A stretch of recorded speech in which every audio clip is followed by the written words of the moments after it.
Good evening, everybody. Let's get started. As you walked in, you might have noticed a sign, this sign on the door. Actually painted right on the door, a pretty clever painting. And it tells you that you're entering the Stratton room. And for those of you who may not know, Clarence Stratton was a Maine resident. He was a charter member of the Nanticoke Valley Historical Society. He worked for IBM. In his 40s, he decided he wanted to do something different with his life, I guess, and he started painting. Phil tells me tonight that he ended up with 435 paintings nearly 20 years later when he died in 1974. This room was named in his honor in 2002 or so, the sign says. But the one painting, and you see a number of them here, the Historical Society has other ones in the buildings, other buildings in Maine, like the town hall and the school, and I think the post office, if I'm not mistaken, but other houses and buildings have other paintings. And 435, Phil tells me altogether, but the one we're going to look at tonight is this one over my right shoulder to your left, and that's the painting he did in 1974 of Nanticoke Springs. The boarding house or the spa or hotel or resort, health resort, whatever you want to call it, it was known by different names. Game plan tonight is to, after a little introduction, talk about, well, let's talk about this water. What is it about this water that the proprietor of Nanticoke Springs, at least, thought made it so valuable? Okay, we're going to look at an ad. You happen to have a copy of it. We're going to look at it on screen in a few minutes. We're going to look at what historians said. It wasn't all that much leading up to 1974 when Stratton painted the picture. So we're going to get a sense for what he knew by textbook learning, trying to study what might have been there. Then we're going to try to get in his mind and identify how the heck he came up with this vision of what something might have looked like that burned to the ground almost 110 years before he was painting. Now, there were cameras at that time, but Abraham Lincoln had one maybe, but I don't think there would have been one in Nanticoke Springs. So he often painted from paintings, as I understand it, or photos rather. And the first time I came across the name was after the Nanticoke Methodist Church burned in 1965. He had a good friend, Clint Lanehart, who lived in Nanticoke, was a colleague of his at IBM, and as a favor to Clint, he painted the Methodist Church, and that painting hangs. It's pictured in this book. How many photos are in here? 64. 64 of the paintings are featured in this book. You can buy it for $25 out back. I get a $1 commission. We got to find room for 3 more people here. Is there room at the table back there, maybe? Two up here on the bench. If you guys move over a little bit, so they have their legs. Well, we're fortunate the night that Clarence Stratton presented this painting to the Historical Society, he left a trail. In April 16 of 1974, he presented this painting to the Society, and he did that using a flip chart, and we're going to look at some of these flip charts tonight to try to get in his mind to learn what he thought or why he envisioned that. Then we're going to talk about what some people in the room has got a number of people here who are connected with the springs that are tickled pink. We got the gardeners here, Jim and Chris, who own the property now. We got the Bono descendants in way of the Knapp girls here who still live on part of the property. We've got the president of Nanticoke back there, I think they call him supervisor. Okay, he's Roy Willis and his wife Molly, and the Willises at one point owned the Nanticoke Springs farm, and we're gonna hear a little more about that. So let's get started.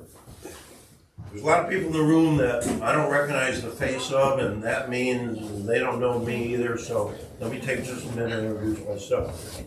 Dick Baldwin, a Nanticoke native, grew up in the hamlet.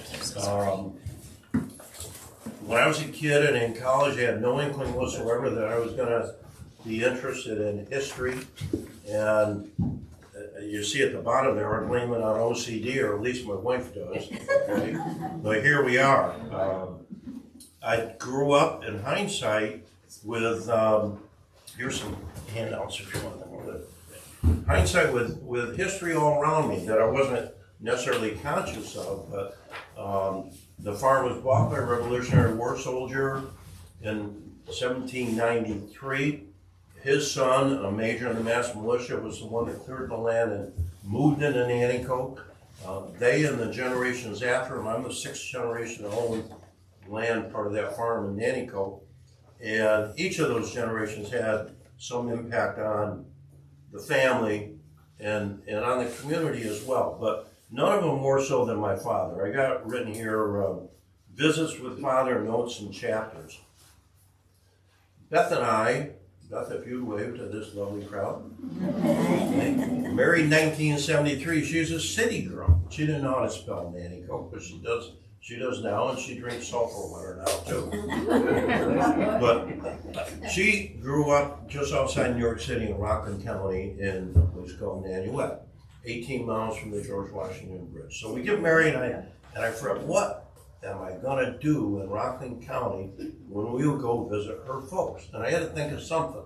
So I said, I'm gonna go to the New York City Public Library, the best local history library in the country, and do something. Well, I decided I was gonna research the Baldwins.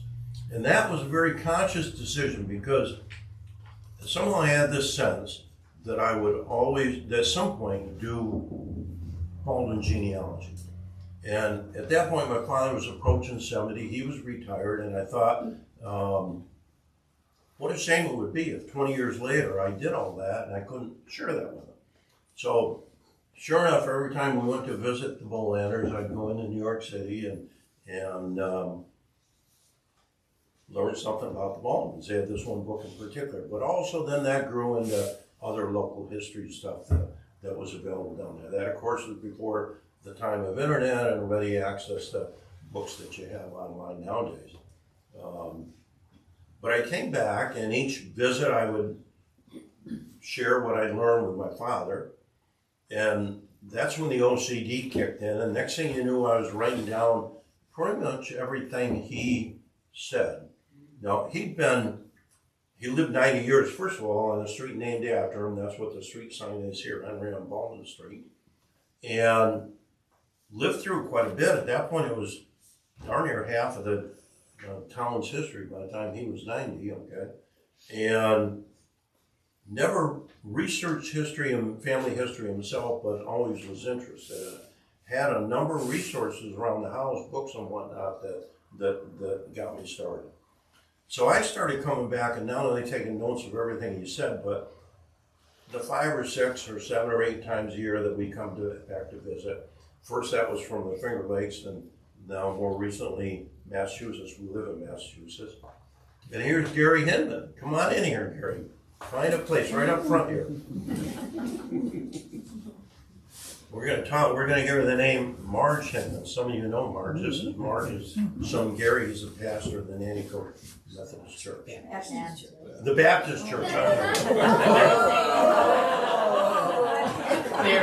There isn't a Methodist church. No, I know that, so I got a double that.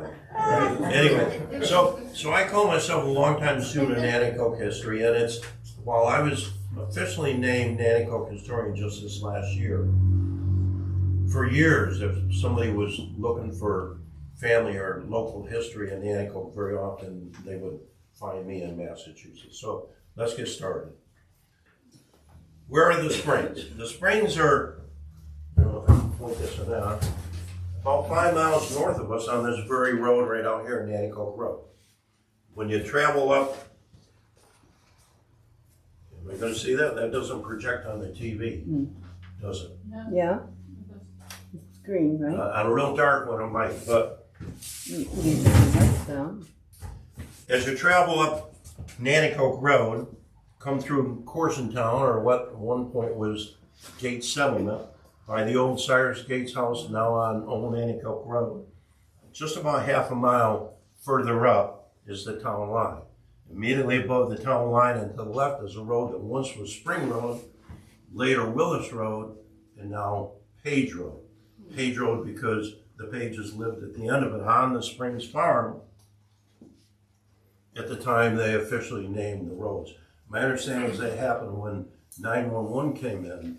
Every road in any municipality that was adopting 911, and here they did it by county as I understand it, had to have, everybody in the world would be able to identify where you are if you said you were at 74 Page Road or whatever.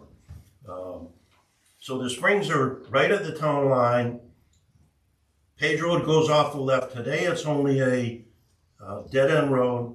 On a long driveway back here is where the gardener's house is and where this spa sat. Their house sits on the foundation of the old spa. He shows springs here. He shows a barn and whatnot. This road comes off to the southwest, goes up the hill, used to, okay? He pictures it here in 1866, and it's got the brooks down here. The brooks were on that property. The brooks were very prominent in both Nanticoke and Maine. You know the name Levi Leroy or L.L. Brooks. He was a store proprietor down here and in Maine, both, or Nanticoke both. His son Joseph printed the newspaper that Maine had, and the newspaper, the Lamb's Corners Eagle that Nanticoke had for a period of time in the 1870s. Later, that would be earlier, Enos Norton, a descendant of the Nortons from down here, was on that property. The barn that was on that property now is on, anybody tell me where it is? Big, beautiful, round rafter barn is on the Nate Barnes property on Route 26. They took that barn down. They actually did not put up as big a building as what there was originally. He's calling it here Blossom Road, I guess. There were Sears that lived up here at that time. That road now stops at the town line. I think they call it Town Line Road on the top of the hill, right? And goes back to one residence and the tower that doesn't do us much good in Nanticoke. So I think we're covered here. I will just say that when we're talking about the spa, we got to decide, are we talking about the springs themselves, water flowing out of the ground? Are we talking about the spa building, by whatever name we call it? Are we talking about the farm? I mean, even Roy today, I assume we call it the Springs Farm or the Nanticoke Springs Farm, and everybody knows where that is. That's 150 years later or whatever. Almost 200 years ago, just short of 200 years ago when this building was built. Or are we talking about the neighborhood down here that developed around it, which isn't all that many houses, but you got these houses in the neighborhood here. There's about as many houses now as there were then, but they're different houses by and large. But here you see too, there was a sawmill at one point. There was a tannery. We're gonna hear from Alexander Ross's son about life in this building. Okay, a little bit later, we're gonna hear from the Pages. Hopefully, we might hear from the Gardeners a little bit, and Steve Buckham over there as well. Okay. Over here it talks about a camp area, which is interesting. I'm going to briefly talk about that. That there were religious revival camp meetings there that led to, and I think Smith in his history says 1839, that actually led to the development of the churches in our area. And the Brooks boys up here were, albeit Methodist, forgive me, they were very much a part of that. There was a John Brooks who led these. There was a Bethuel Brooks who was a major presence in the Methodist Church back in the early day. And of course then you got L.L. Brooks and his son Joseph. Okay. So you have in front of you, you can either read there or read here. We're going to go through this. This is an ad published, I say an ad, it's an article, but it's like paid advertising, like you see at 2 o'clock in the morning on your local TV station, okay? And he's trying to get across how wonderful this water is. And as we go through this, you're going to learn that there's nothing you ever thought of having that this water won't cure. Okay? And he uses some words that I had to look up, and we'll do that as we go along here. Nanticoke Mineral Spring. This is 1832. It's a March newspaper. It's dated down here in the lower right. Nathan Cabell writing. He was the owner and proprietor. It says there 1822, but no doubt that's a mistake. You see February 9th. Immediately below it, the add-on one is February 9th, 1832. He was not writing this in 1822. There's a lot of every reason to think that it's just a typo. So we're 1832. The waters of the spring have for several years excited a considerable degree of public attention. Now, the most significant thing so far was that somebody was excited about these springs for several years, whatever that means. We're going to end up hearing later the evidence that there were already buildings here in 1832, and so we got to presume that in February of 32, we got to presume that it was built, at least part of it was built at least by 1831. There's other reasons to think that. Whether anything significant was going on before 1831 or not, we'll probably never know. But he's saying that at least people knew about it. The waters have proved a great efficacy, and now listen to this list, and then we'll talk about what those things mean. Is there a nurse or a doctor in the room? Good, maybe you'll believe me. Cutaneous affections. Ever have one of them? Rheumatism, salt rheum, dyspepsia, scrofula, and all chronic complaints and cases of general debility. That's a catch-all, I think. And many remarkable cures that justly ascribe to the effects. So what do we got? We got skin conditions and infections. We got pain in the joints. Anybody have pain in any joints? A few, okay. I do. We've got inflammatory disease of the skin. We've got indigestion or upset stomach. This water will take care of it. All you got to do is drink it, okay? Or bathe in it.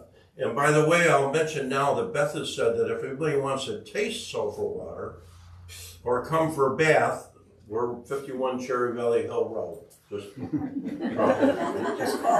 scrofula, a form of tuberculosis that occurs outside the lungs, particularly affecting neck lip bones. Now that's interesting because in 1912, this site was proposed as a tuberculosis clinic for the county that ended up down in the town of Shenango. I don't know how serious it was proposed, but there was a guy from Berkshire, a doctor, who advocated pretty strongly.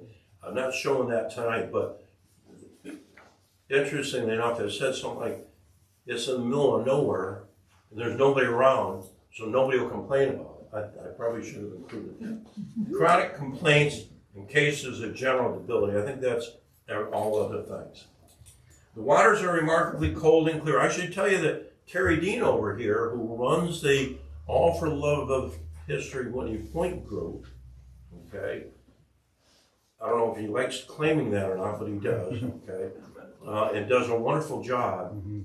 He first surfaced this article and posted it a while back. Remarkably cold and clear, not unpleasant to the taste. So that's a matter of opinion. I drink out of the tap, and I brush my teeth with sulfur water, but Beth has my mother lived at 92, my father at 90, and a lot of long-living people. Don't look at me. She looks like she's 72, but she's about 105.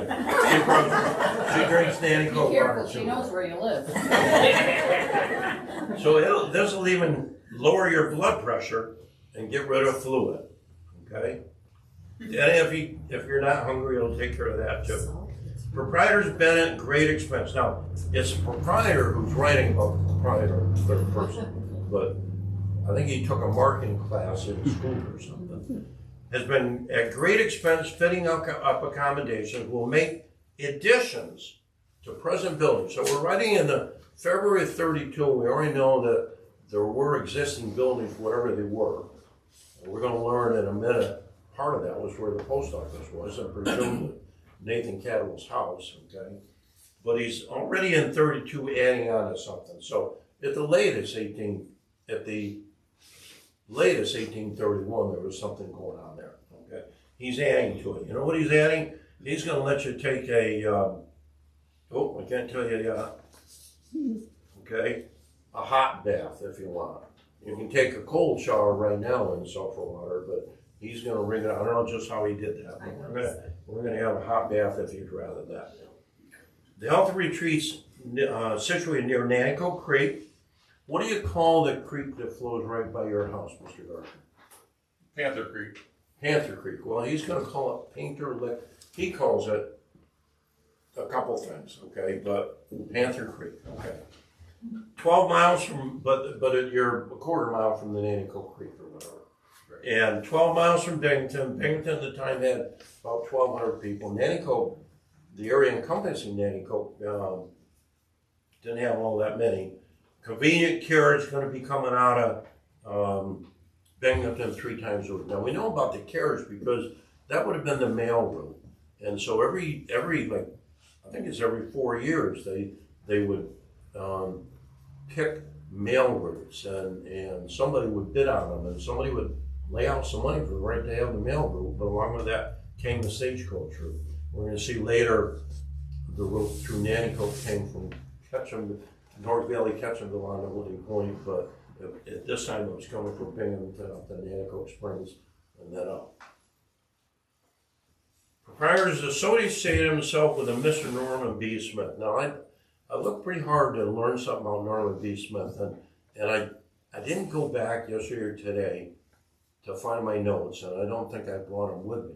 But I'm pretty sure, my recollection is that he was a grocer in Binghamton. It was closing down like the year before.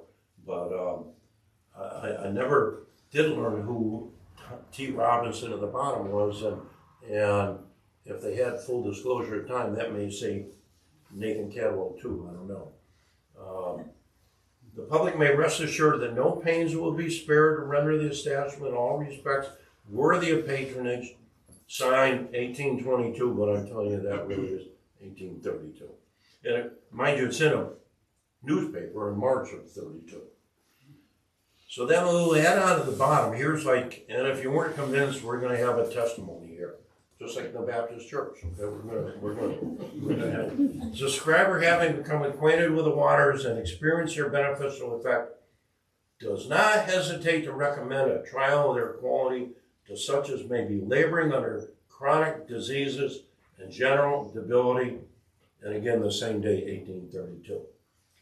So let's look at what historians through the years said about the springs. And this is to set us up to what might he have known in 1974 when Clarence Strand came to death. Most of these are gazetteers that don't tell you too much. 1824, there was a gazetteer that didn't make any mention of Nanticoke Springs. And that's, for a few reasons, not surprising. Until the post office got there, it wasn't on the map, I'd say. But by 1836, we're told there are sulfur springs in the northwest part of the town of Nanticoke. Now, somebody in the room once asked me where Nanticoke Springs was. These guys couldn't get it right, so it's no wonder that there's some question about that. Because it's not in the northwest part of Nanticoke, it's in the southwest part of Nanticoke. Okay, much resorted to recently, near which are a hotel, a number of dwellings, and a post office called Nanticoke Springs. We're going to see the post office came in 1831. A handful of dwellings, now we're calling it a hotel, and he says recently, resorted to recently. A lot of people might say that this building as we see it here, and Stratton referred to 1835 as a reference point when he said 139 years ago, here's what it might have looked like. But no way knowing how much of that was there earlier and how much came later, but we know there were buildings there by 1831. 1840, now I almost got fooled on this one. I was quoting a newspaper article where somebody wrote to the Winnie Point Reporter and quoted the 1840 gazetteer. There's post office, there's Sulphur Springs, much resorted, medical properties, okay, situated hotel, and a bunch of houses. And it flourished before our time. But this was in quotes, and this wasn't. This was just the writer 100 years later was saying, yeah, it flourished before our time. So I probably shouldn't even mention that, I confuse you, but I at one point told Beth, this thing only lasted 10 years. And she said, well, your speech is going to last longer now. but I was wrong. There was no quotes around that. That was somebody more contemporary telling about it, flourishing before our time. 1860, we don't learn much more. Now we're back in the south of the town of Nanticoke. We got 2 post offices. By then, the Glen Armory post office had been added later. 1872, 3 Child Gazetteer, Nanticoke Springs, on Nanticoke Creek, about a mile south of Lamb's Corners. Nanticoke had been called Lamb's Corners until the 1890s. Near the south line of the town of Nanticoke, derives both its name and importance from the mineral springs located there. Then along comes H.P. Smith, 1885. That book's like 2.5 inches thick, and I'll call it the definitive history of Boone County. Most every county, he didn't do them all, he did some, but most every county in the state and probably in the country has a history like that. He gets in a lot more detail. I don't know in 1885 who he was talking to. He leaves no footnotes or trails. I asked Jerry Smith, the immediate past county historian, if there is any record of reference material that he left. Well, there you go. Everybody awake? Beth said set the alarm for a half hour and wake up anybody that was. Everybody still in? Roy, are we good back there? Yeah. 2 springs near it. So he talked to somebody that knew more than what anybody had known before that. 2 springs, water one was stronger than the other. Okay, we're miles south of Lamb's Corners. He's right on. The water is very similar to water that has had considerable power odor stored in. I actually looked that up because Beth says, what is sulfur powder? Okay, and people still to this day stir sulfur powder into their water thinking that it's going to have health benefits. In fact, back on those subcutaneous, whatever it was, stuff, for kicks and giggles, I asked not ChatGPT, whatever the AI is on my machine, and it said it'll solve almost everything. Okay, so somebody still believes that. Nathan Cadwell had come to town.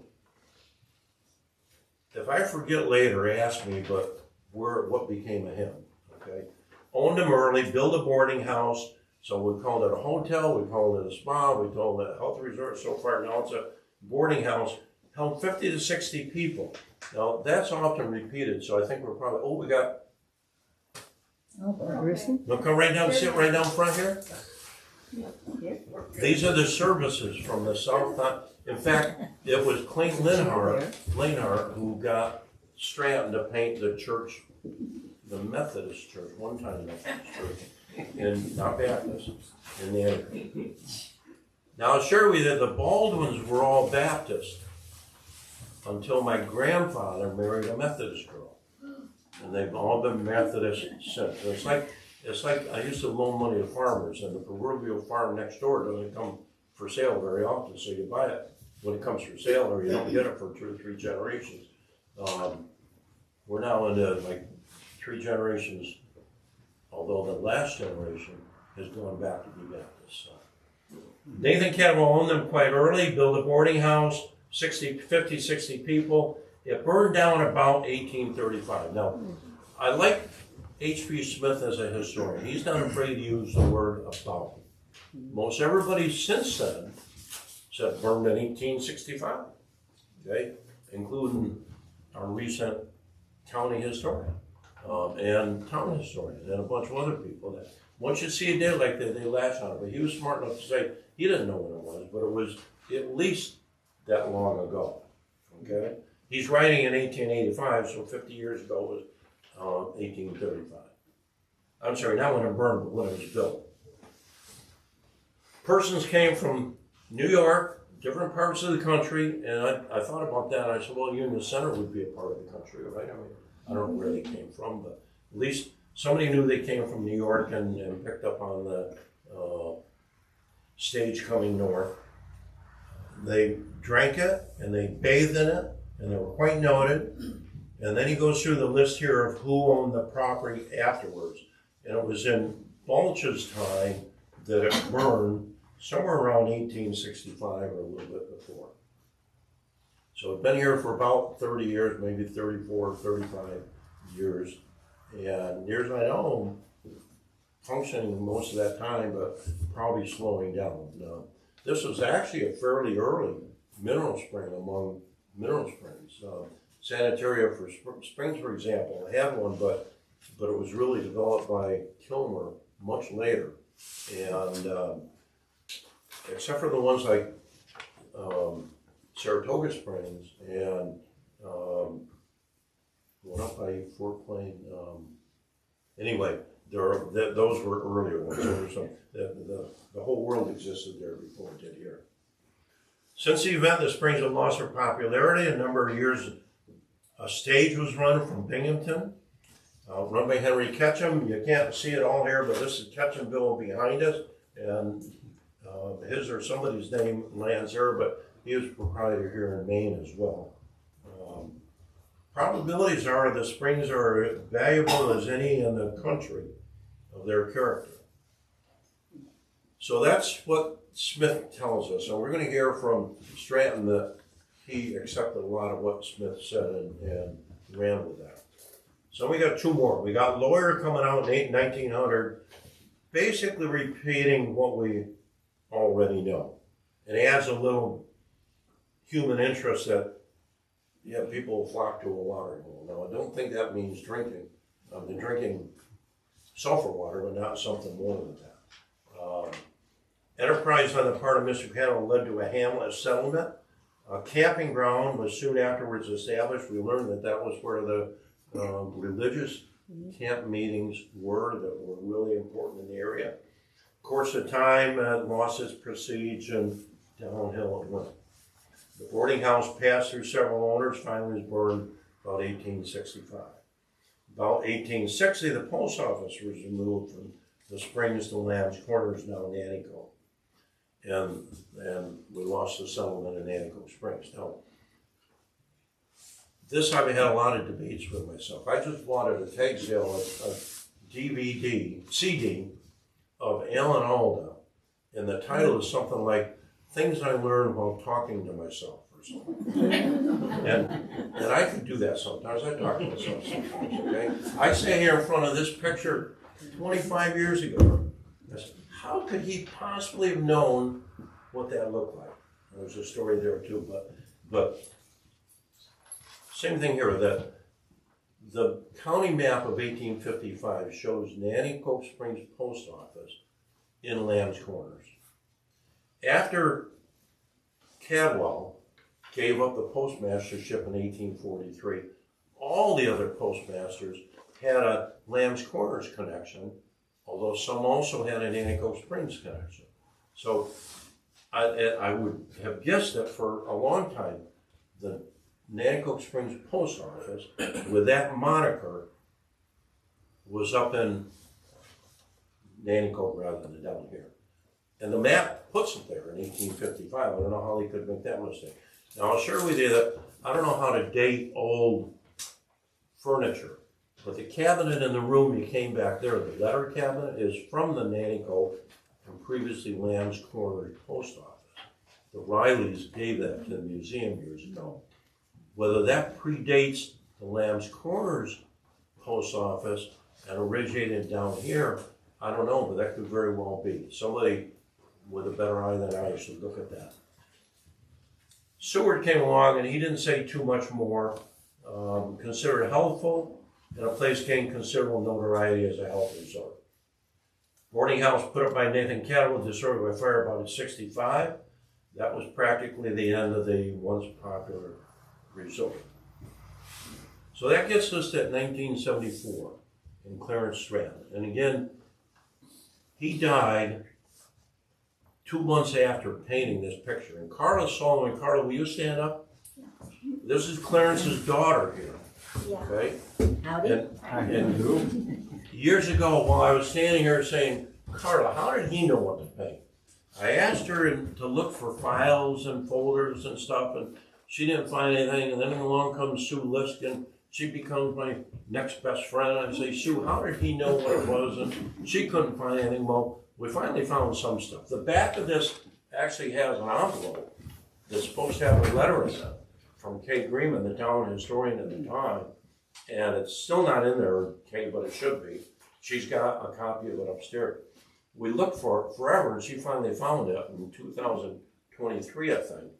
And I was really disappointed because I came to find out I already had it. I'd gotten it from the Broome County Historical Society like 10 or 20 years earlier.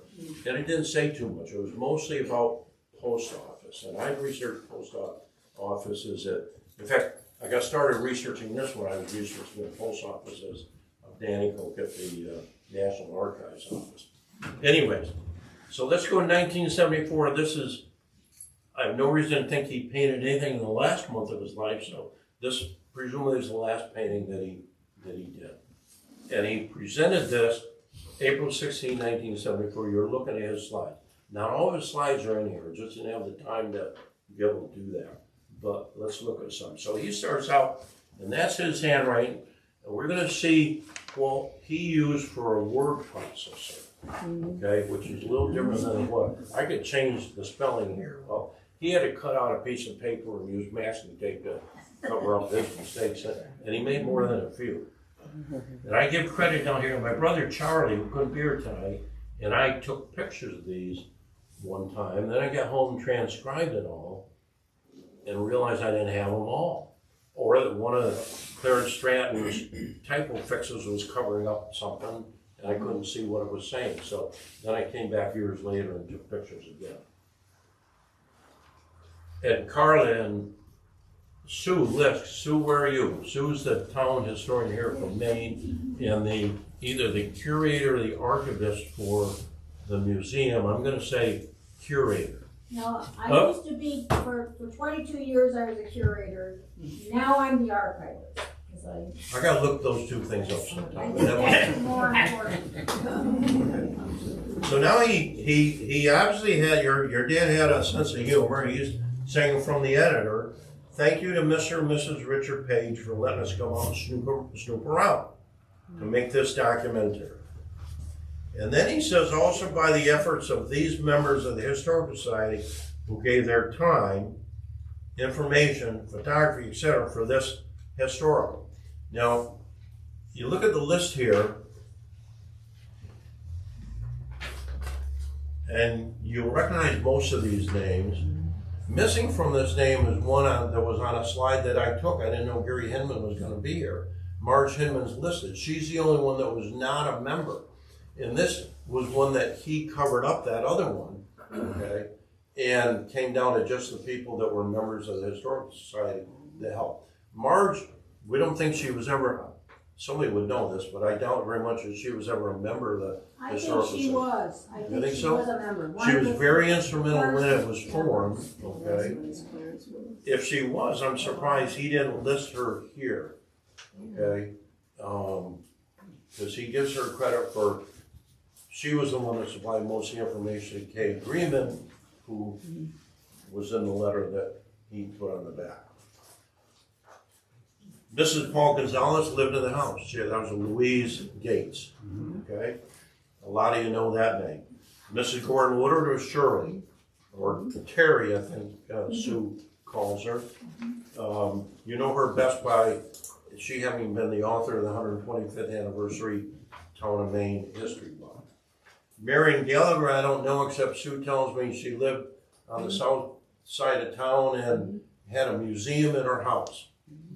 Henry Baldwin is my father. Mrs. Don Greenman is Kay Greenman. She was the town of Nanticoke historian at the time, and later Broome County's first female legislator.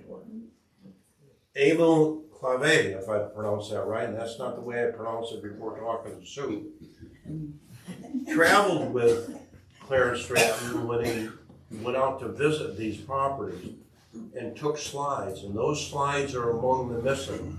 And if we ever find them, Sue, we'd have a treasure, I would think. You'll be the first to know. I am sure I will be. And then Joe Corson is from Corsontown, or Corson, yeah, Corsontown. Sometimes they call it Corsonville, but Gate Settlement, whatever you want. Corson Corners, maybe? Corson Corners. Put the cemetery. There were Corsons everywhere there. And Mr. C. Willis, his grandson, if I got that right, is in the room back here, Roy, okay?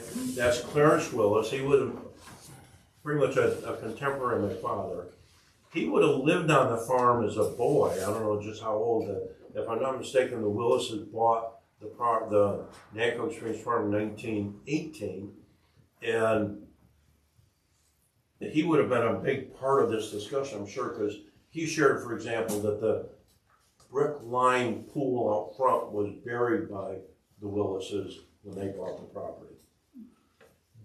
Then he gives credit for Mrs. Greenman and Marge Hinman for this letter that's missing even on the flip chart, okay? Although Sue now has that, and she has a copy. It's just loose. It wasn't here the day that I took the pictures.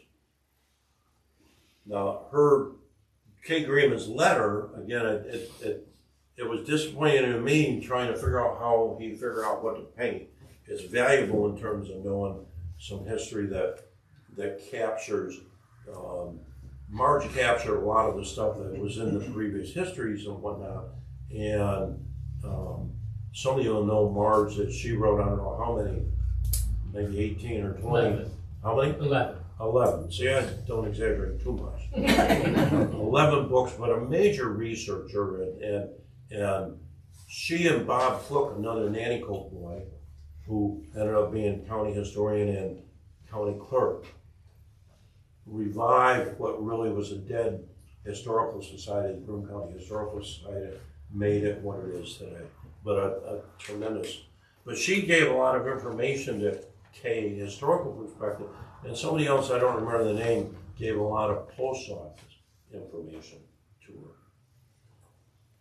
So he is going to go through this Clarence Stratton writing again. He's going to go through, basically tell you what you saw in the Smith history.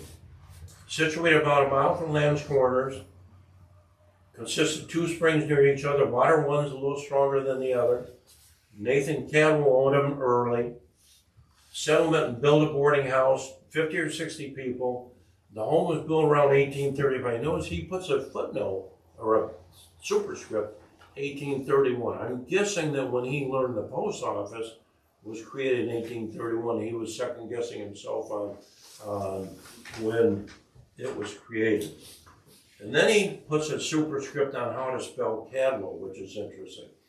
The early Cadwells, Nathan Cadwell here, the Cadwell family at Cadwell Settlement up Cadwell Hill Road, which I should say Caldwell Hill Road, because somebody paid an extra $1 and got an extra L stuck in there. None of them had an L to begin with. Okay, in fact, some of that family ended up in Waverly. Joyce, my sister Joyce, you want to wave, Joyce? Okay, lives in Waverly, and she's been in the cemetery, and she knows there's no D even in, after the family left here and moved there. There's no D in it on Nathan Cadwell Cemetery Stone in Wisconsin. So he goes through the list of who the successors were.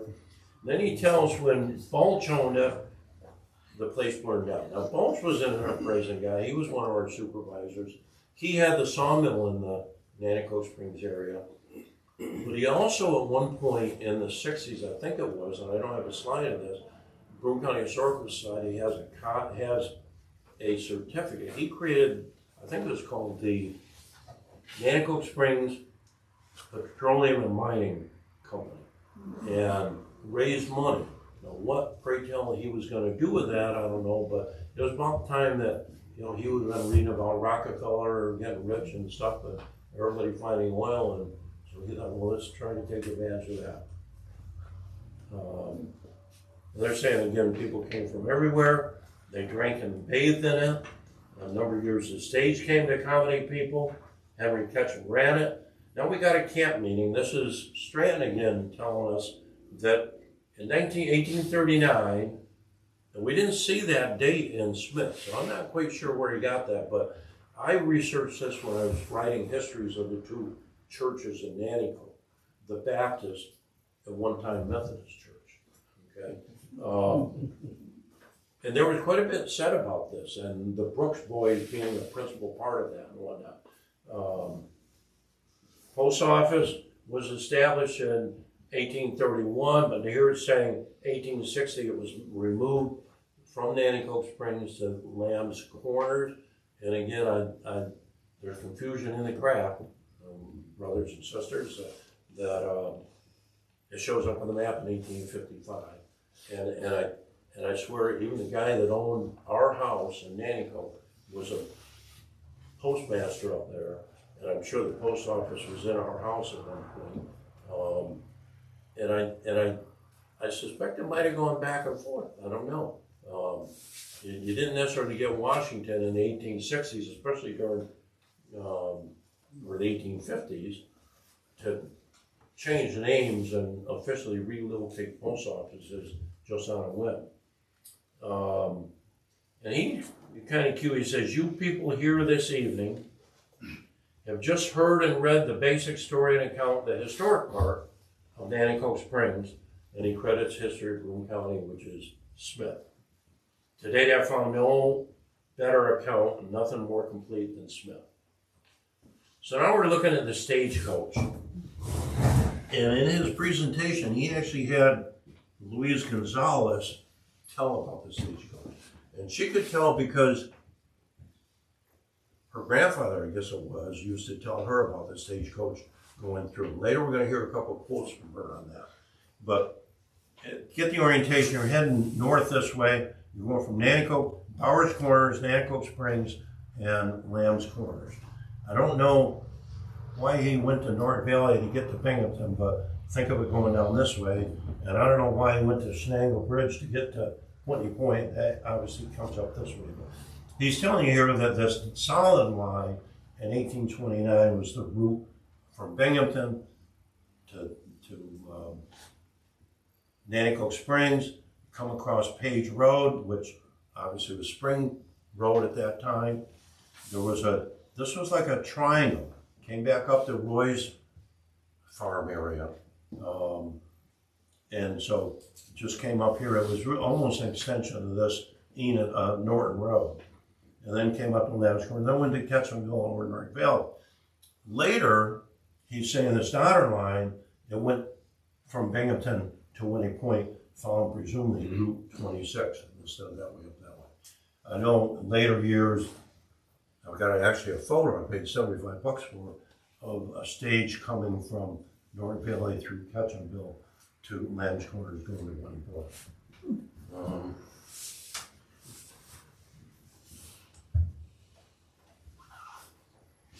Now, this is interesting. Something that really caught his eye is he was obviously, it made an impression on him that there were so many little communities scattered here and there that were quite viable and had a lot going on back in the day, Nanticoke Springs being just one of them. But with sawmills and grist mills, I didn't have my notes to look this up, but I've got a list at home of all the sawmills between the town of Lisle and the town of Union on Nanticoke Creek. Phil, you may know that number, but it's like either 12 or 19 or something like that. 17 is the number I know. Okay. There were two right in Nanticoke, for example. One on my brother's property on the north side of town, and one on the Straczynski property on the south side of town. Grist mills. Anyway, a lot going on, and he obviously was pretty impressed that he was discovering that, to him, that all that was going on. So we don't have the clave photos or the slides, although we do have some that got pasted on the flip chart here. So we can take a look at the house today, 1974, same location, and this is the left-hand side of the Gardner house.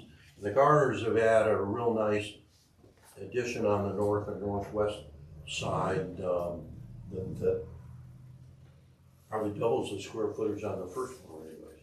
Pretty much, yes. And so there's some question in all this as to whether sometimes we read that part of this house was still there. We're gonna see a picture where Stratton says something still exists, but not as part of the house, but the part of a building that was moved.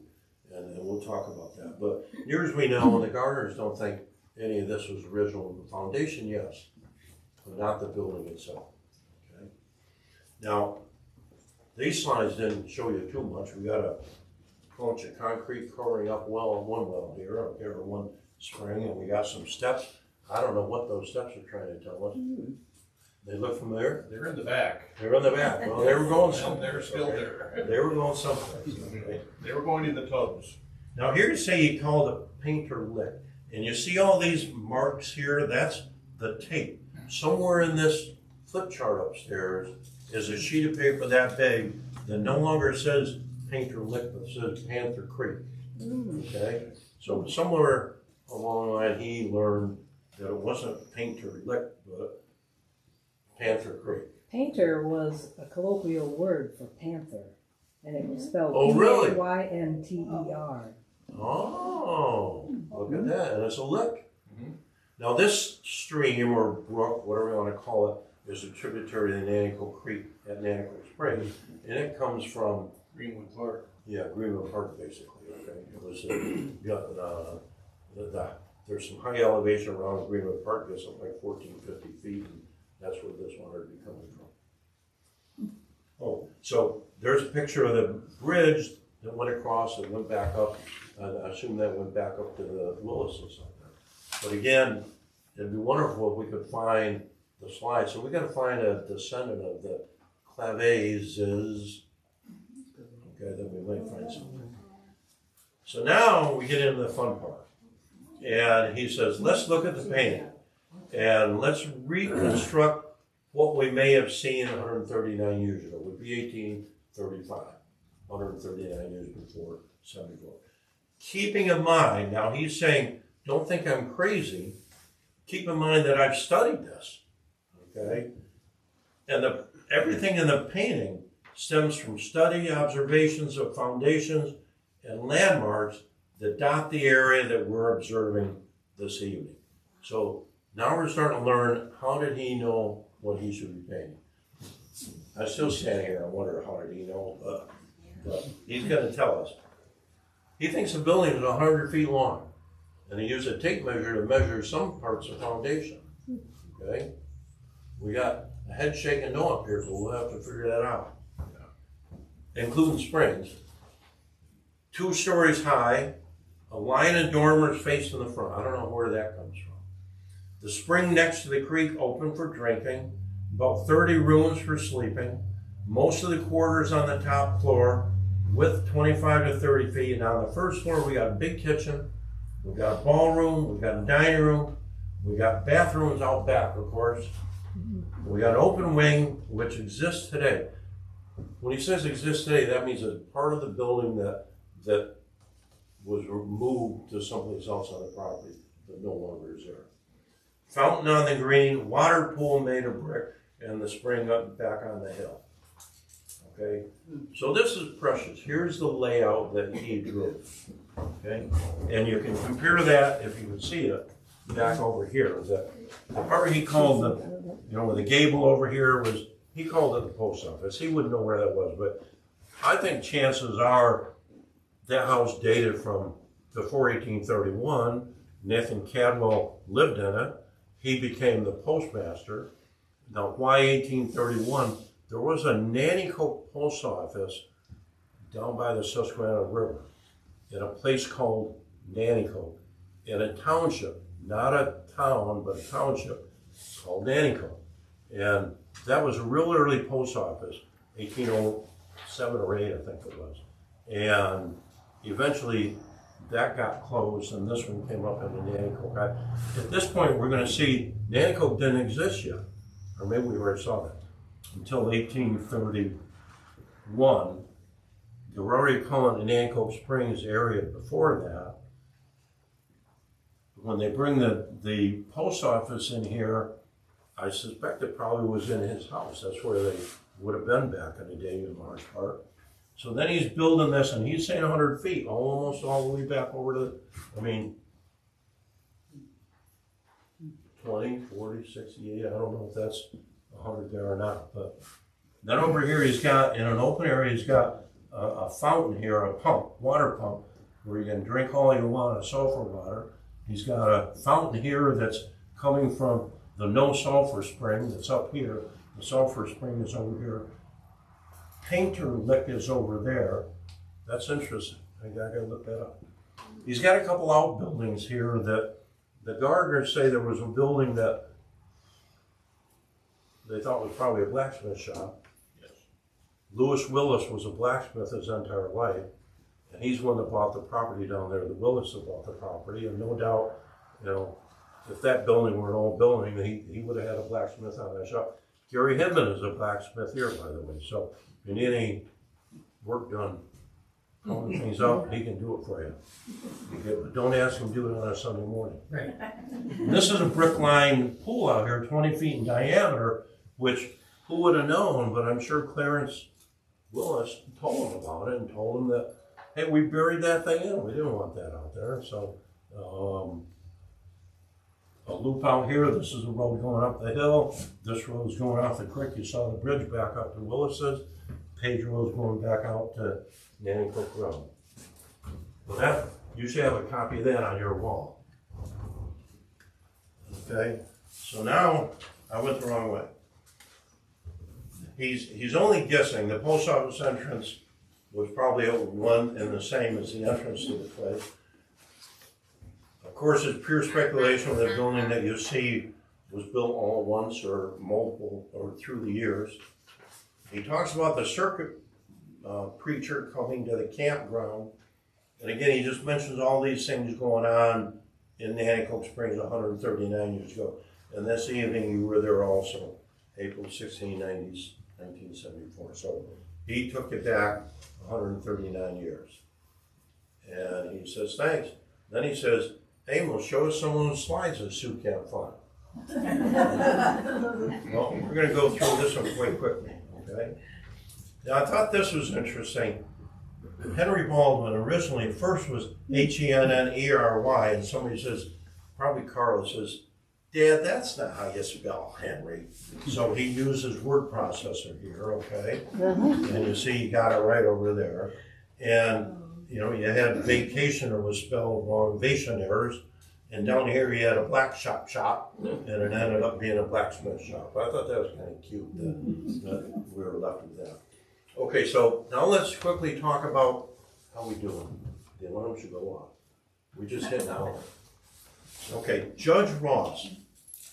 We saw earlier on the map there was a Ross tannery. Alexander Ross came from Scotland in 1849, came into Maine in 1850, built the tannery. Now again, this is during the time of this spa, but in the later years of the spa.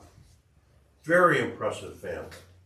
His first wife dies. He marries his second wife, Arabella Gates. Okay, Cyrus Gates' little girl. Upstairs, Sue has a trunk that came just the last few years ago, not many years ago, back to the museum here. Okay.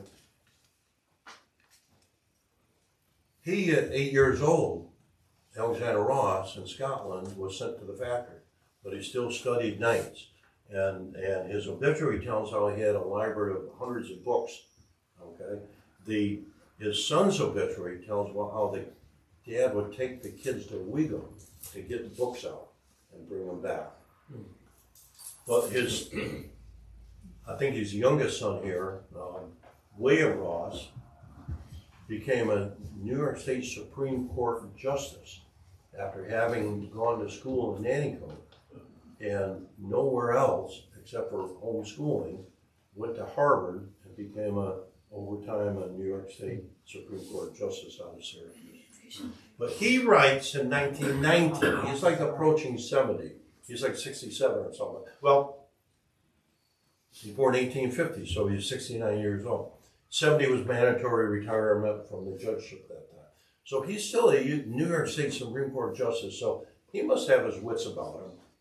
He tells, my earliest recollection of the spring house was that it seemed to me to be an immense building.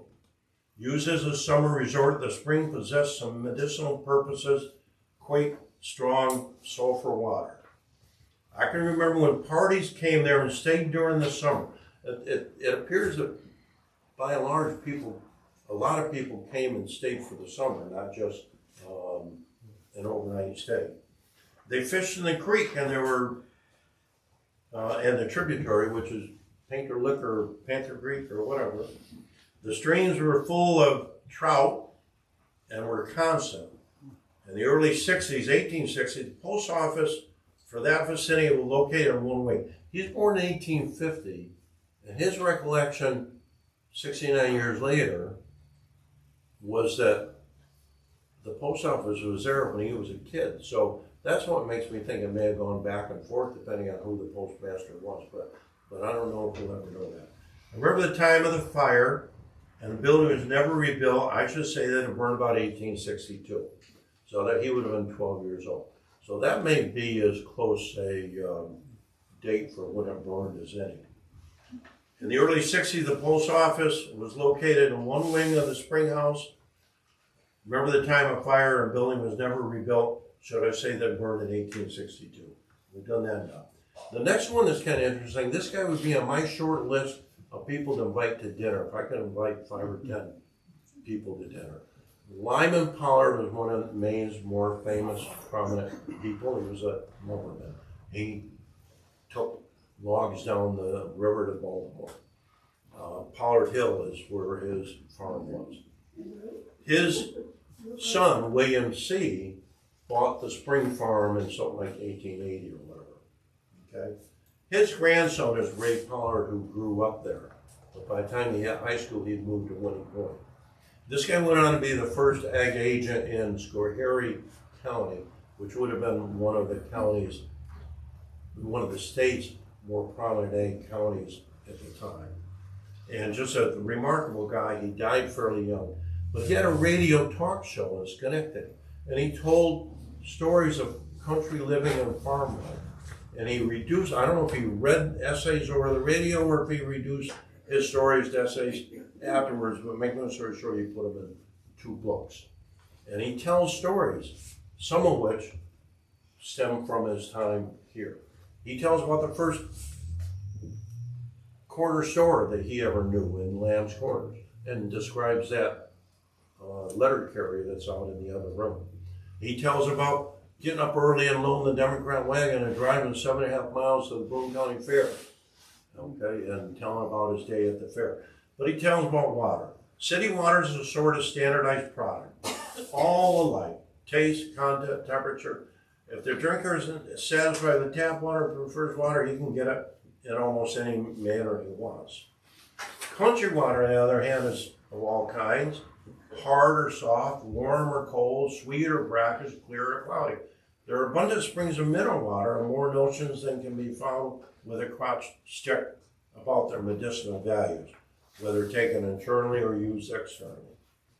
To the age of 12, I drank sulfur water and liked it, though some visitors said it tasted like old eggs. It was wonderfully cold water, and I cannot believe it acquired its sulfur from a place to which its taste might call attention. Now, I've got one article here that quotes the pages and quotes Louise, and mostly what it tells, and I'm going to skip it now, is tells about she quoting her grandfather telling her the 4-horse stage came by the house. She tells how, and the pages tell how the water was always available, and even in a bad drought, they always had water. And they tell about the Gateses going up to Nanticoke Springs to get a bucket or 2 of water to bring back down because they always had it. Always the same temperature, always ran, always stunk. Okay.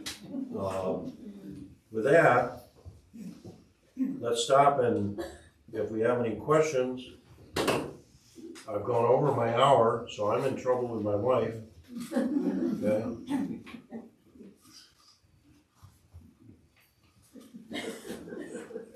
Any questions about Nanticoke Springs? We got the gardeners right here, yes. So this building theoretically dates from about 1865. No, it was burned about 1865. And Ross, who grew up there, said he thinks he remembers it must have burned about 1862.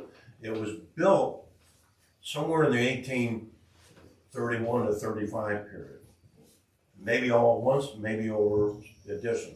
But we started with an advertisement in 1832 that said, we've already got buildings, we've already got accommodations, we already got sulfur showers. Now we're gonna add more buildings, more to the building, and we're gonna have fun. So it's somewhere in the 1831 to 35 bracket until 1862 to 1865. Okay? So 30 years lifespan. Yeah. I spent the first 6 years of my life on this farm, and we have lovely photos that we will give you. Oh, that'd be good to see them, yeah. I know, I have some Riley photos, and Riley's married into the Willises, okay? But the originals of those pictures went to Florida and never came back. And all we have is a poor quality copy of poor quality copy of poor quality copy. So that'd be weird. My great uncle, John Bunham, bought the farm for $7. Now you call him Bono. I grew up knowing it was Bono, and Christy over here called it, or your sister called it Benell a while ago. Well, it probably should have been Bono, but nobody ever said that. I mean, Oh, we okay. never called him that. We always called him Bono. So the Bunhams bought from the Willises, okay, and these are descendants of the Bonells or Bonos. Okay. Mr. Gardner, you want to say something? No, I'm good. About the only thing I really recognize on here is the driveway. Oh, really? Well, it goes back to a building, but yeah, that was a farmhouse that was built around 1872 Yeah. after the burning of the Nanticoke Springs. So Mrs. Page tells that when they were renovating the Page house, that they found the bill of sale for building materials dated 1872. So that's where that date comes from.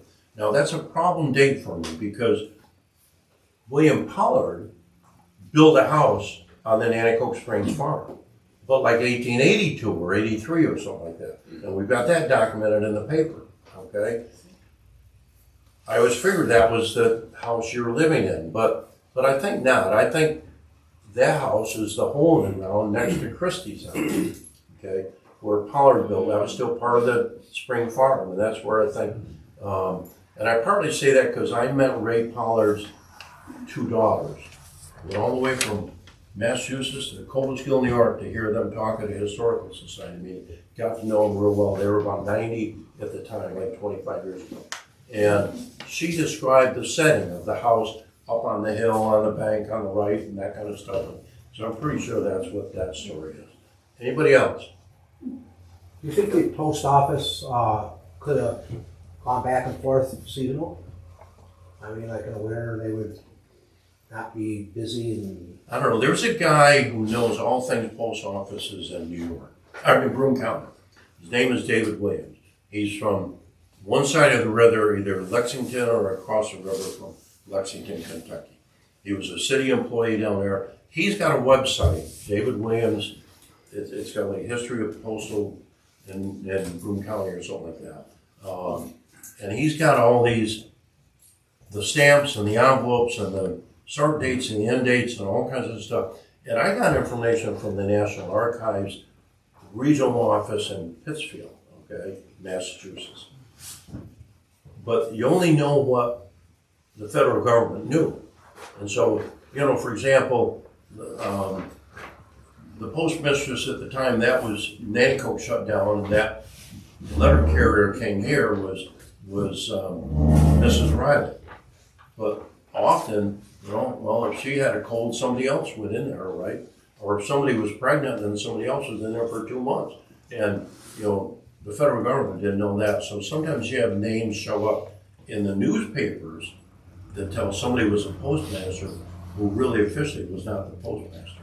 But my problem on whether it went back and forth is all but one of the guys, after Cadwell left the postmaster, 1843, okay, were downtown Nanticoke, Lamb's Corners people, and So you have to go a mile every day. well, yeah, you're not gonna go a mile just to see if somebody comes to the door to get their mail. So I think it probably moved back and forth. So just kept the name for a while before they changed. Well, it. officially, you couldn't change the name, right? Right. You needed the Pope and the President to do that.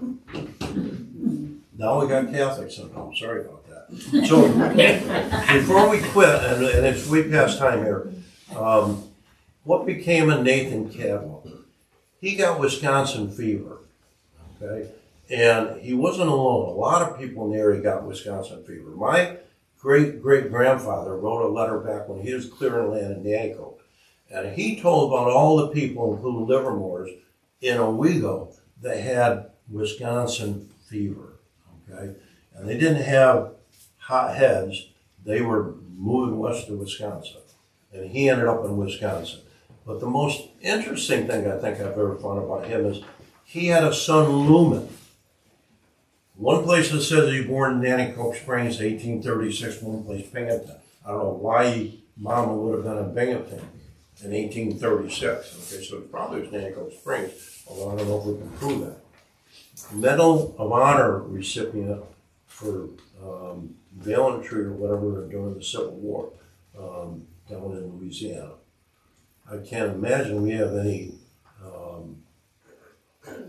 Medal of Honor winners other than him from Nanticoke.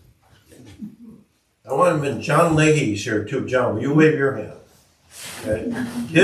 His folks were instrumental in Northern Broome history for a long time. And if you look at old Broome County Historical Society newsletters, you'll see his dad's fingerprints in particular. But I imagine Mom was telling him what to put down. And there was another flame in my life was his sister, but Annie. But she was in love with me one year.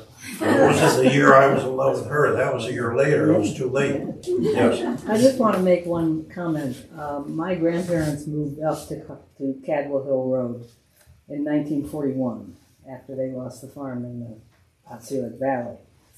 And although it was spelled Caldwell. So were you a Tracy? I am a Hill, yes. A Hill, okay. Yeah, it was always pronounced up there in those days, Cadwell Hill. Yeah. Well, you'll see some conflict, but you'll see the old school and some old newspapers say Cadwell instead of Caldwell. And again, I suspect that error came about in the 1960s when we adopted 911. But that's on my list of things to do is look through town records to see what I can find for. I mean, that's when they named these roads officially because they had to do that. But and at one point I thought Cadwell Hill only went to Squeedon and over to Berkshire and whatnot. It didn't come south from Cadwell Settlement. And I know that because recently I researched the Fenner family. Just south of there, a family that had come from Rhode Island, gone to the ocean, went down Long Island Sound, came up Hudson River, went across Erie Canal in 1828, came down the Cayuga, and their whole trip only had 29 miles in a wagon. I thought that was kind of interesting. That's well recorded. Yep. Quick question. Back in the 1860s, horse and buggy. How many miles could a horse and buggy do in this day comfortably? We were talking about that yesterday. We've got Would this be a halfway point is what I'm getting at. halfway to what? From Binghamton to North Valley. Post office, hotel. Yeah, Horses. it might be about that, but One of the things my family did was somehow somebody was into it. They recorded history of a lot of things. The baldwin that is on the stone out here on Route 26 at the main cemetery, a great uncle of mine. He one day took his wife and daughter to Bainbridge for a fair. And at that fair, they bought Bainbridge used to have a sled company. And he bought a sled board, and on it they had pre-painted a picture of a woman except for the face, and somebody etched in the face of either him or his daughter. On the back he wrote on that, said it took 3.5 hours to get from Nanticoke to Bainbridge. So I'm only guessing that's about 40 miles, 4 hours, 10 miles an hour. But I think you have to, like this guy, when we talked going to Winter Point, one thing surprising was you had to walk the horses going downhill. Yeah. So the wagon wouldn't get away from you. So you made your time, but even walking, you probably walk faster than we can. So you probably walked 5 or 6 miles an hour and did 15 when he was trotting. And so 10 miles an hour. That's just based on that. And that sounds logical. You talk about the spelling of Caldwell. There was a family that came out of Nanticoke called Hemingway, 1M. Dr. Hemingway in Whitney Point became a big deal there, 1M. But Hemingway Road, where he lived, was 2 M's. Yeah, But when I went back to the newspaper, sometimes it had 2 M's way back, sometimes it had 1. So my conclusion was they didn't really care that much if it was spelled off. It didn't bother them. I really don't believe it was a big deal. well, we saw that Clarence Stratton wasn't the best speller, and Carla or Mom had to help him out on that. We better stop there. If anybody has any more questions, I'll be glad to visit with you afterwards. You might want to take a peek at this. Again, they're selling it right back there for $25. If you don't have one, this building is pictured in here someplace, but just a great collection. How many are pictures in your film? I think 64. 64 of the 435. So they need some money to help pay for the next edition. And they need members. Not that they need members. This is a very active and very impressive outfit down there. They own this property. They own one little school across the street. They own the Pitcher's Mill that they've done a wonderful job renovating. And they own the Norton, up at Bowers Corners, the Norton carriage wagon, whatever factory building. And G-Ralph. Very impressive. And J-Rail. Steve, anything you want to add? Tell us. No, you did such a thorough job. I can't think of anything to add. Thank you. Anybody else? Okay, make sure you take.